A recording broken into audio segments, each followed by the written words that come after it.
Hey everyone! Today, I'm super excited to introduce you to my brand new sinking funds spreadsheet. Let's dive right in. So on the start page, we kick things off by selecting our currency. Everything on all the pages updates automatically based on the chosen currency.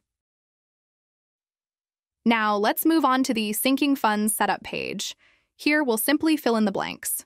When we fill in name, goal amount, start date, and target date, the savings plan details, current and adjusted savings plan sections magically calculate themselves.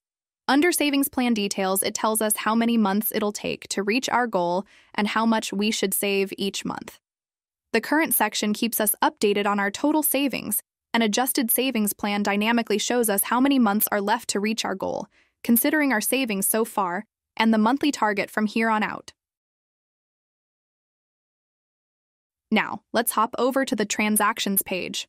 The funds we named on the previous page will automatically show up here. Add your savings with dates.